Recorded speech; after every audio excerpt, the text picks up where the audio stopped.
আসসালামু আলাইকুম। আশা করছি সবাই ভালো আছেন। অ্যাকচুয়ালি আমরা কেউই ভালো নেই। তারপরও বলতে হয় ফর্মালিটি, সেজন্যই বললাম আর কি। সত্যিকার অর্থে আমরা কেউ ভালো নেই। কোনো কাজে কোনো কিছুতেই উৎসাহ পাই না।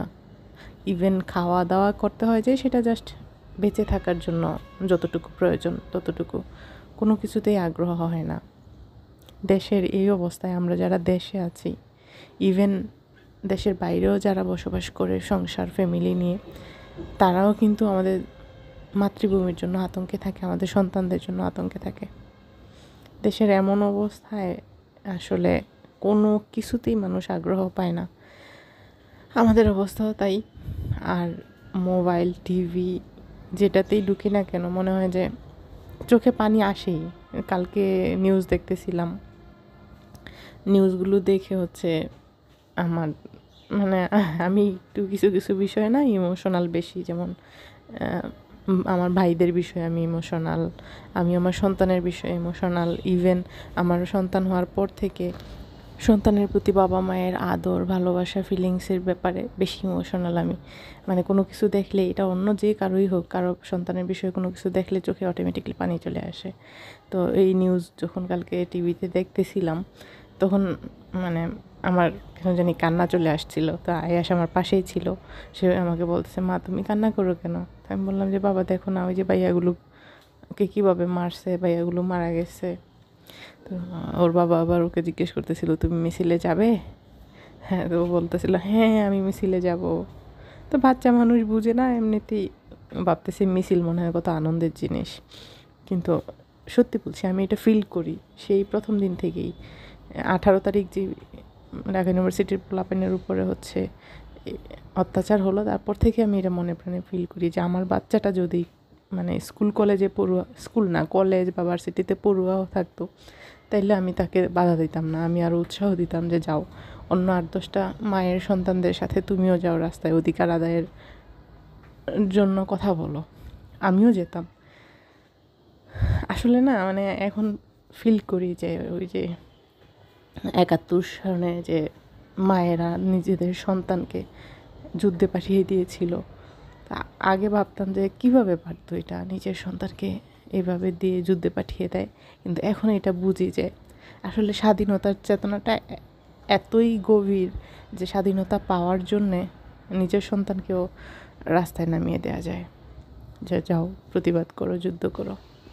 যাই হোক, দেশের যে অবস্থা, আসলে শুধু আমার না, প্রত্যেকটা মানুষেরই আতঙ্কে বসবাস করতে হয়, কোনো কিছুতেই শান্তি নেই। একটা খুশি, আমাদের জীবনে একটা খুশি আসে, এই খুশিটাও আমরা ঠিকভাবে উপভোগ করতে পারি না যখন চিন্তা করি যে দেশের এই অবস্থা।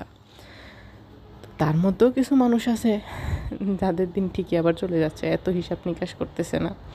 কিন্তু আমরা যারা মধ্যবিত্ত সাধারণ মানুষ, আমরা যারা চিন্তা করি আমাদের সন্তান লেখাপড়া করবে, মানুষের মতো মানুষ হবে, লেখাপড়া করে চাকরি বাকরি করে খাবে, তাদের জন্য আসলে এটা টেনশনেরই একটা জিনিস, তাদেরই প্রতিবাদ করার সময়।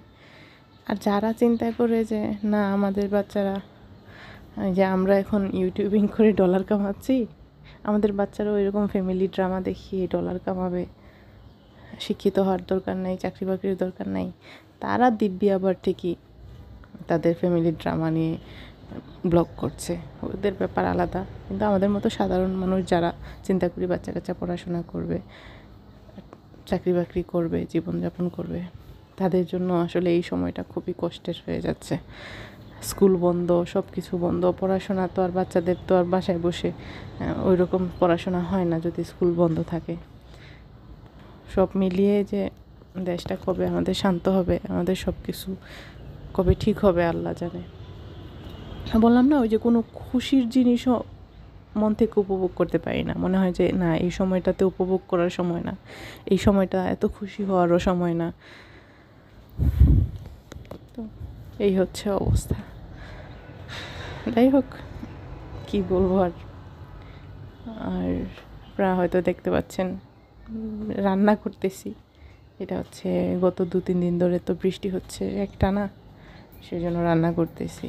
রান্না করারও কোনো মানে সেই রকম, রান্না করতে হবে, খেতে হবে, সেজন্য করতেছি আর কি।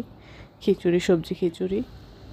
সাথে হচ্ছে পটল ভাজি, তারপর ডিম ভাজি করব, তারপর একটা ভর্তা বানাবো। আর এদিকে হচ্ছে ওই যে বিচি, মিষ্টি কুমড়ার বিচি ভেজে দিচ্ছি ওর বাবাকে। এই হচ্ছে আজকে দুপুরের আমাদের খাবার দাবার। ওর বাবাকেও বলতেছি যাও বাজারে যাও, ফ্রিজে তো মাংস, গরুর মাংস, মুরগির মাংস, খাসির মাংস সবই আছে, কিন্তু মাছ বাজার করতে হবে। তোর বাবাকে আবার বলতেছি যাও বাজারে যাও, কিন্তু বাইরে আবার টিপ টিপ বৃষ্টি। তো এই বৃষ্টির মধ্যে গেলে ভালো মাছ পাওয়া যায় কি না, কি কি কখন যায় আসলে কিছুই জানি না। আয়াসকে হচ্ছে স্কুল তো বন্ধ, মাদ্রাসায় পাঠিয়েছি।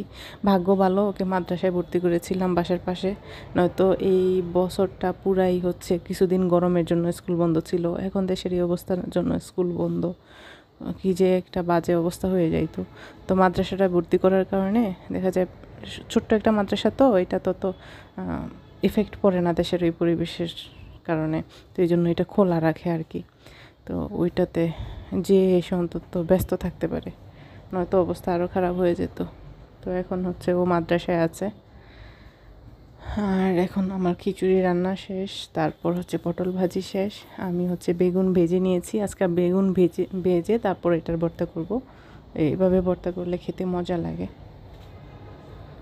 ওই পুরে ভর্তা করলেও মজা লাগে, আর এইভাবে ভর্তা করলেও মজা লাগে, কিন্তু দুইটার মজাটা আলাদা, দুইটার টেস্ট আলাদা।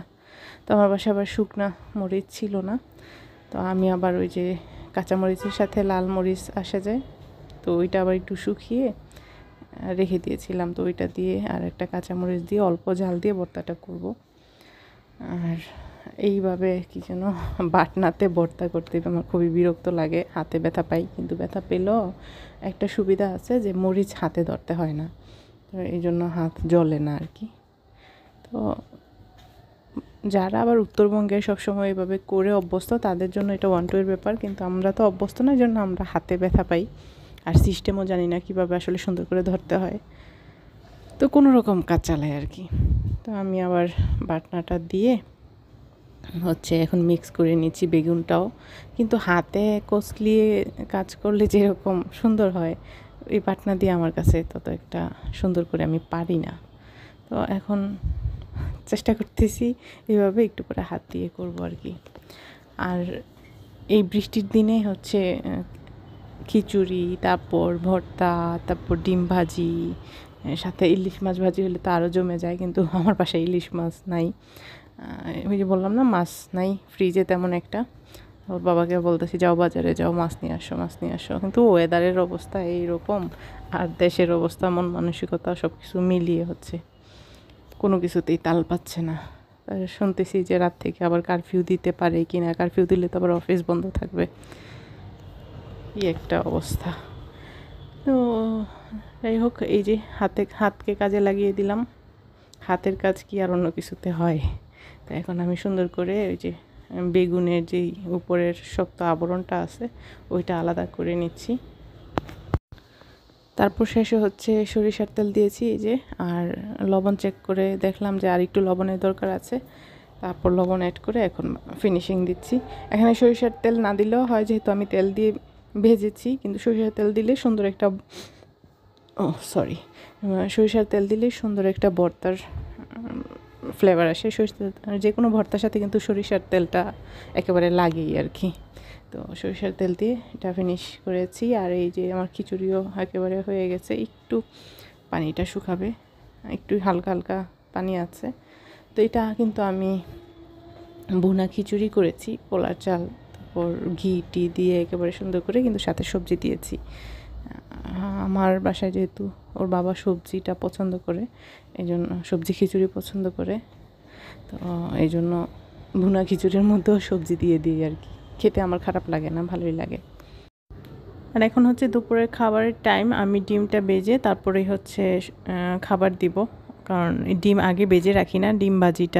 ডিম ভাজি, ইলিশ মাছ ভাজি বা যে কোনো মাছ ভাজি বা চিকেন ফ্রাই, এই টাইপের জিনিসগুলো না আগে করে রাখলে ওটার স্বাদ চেঞ্জ হয়ে যায়। এই জন্য একদম গরম গরম করে দিলে খেতে মজা পাওয়া যায়। এই জন্য আমি ডিম ভাজি বা যে কোনো ভাজিটা আগেই করার চেষ্টা করি খাবারের ঠিক আগ মুহূর্তে। তো এই তো আমার আজকের দুপুরের খাবার। ভর্তাটা কিন্তু দেখতে সুন্দর হয়েছে, একটু ঝাল বেশি দেওয়ার দরকার ছিল, পরে বুঝতে পেরেছি। আর পটল ভাজিটাও টেস্ট হয়েছিল।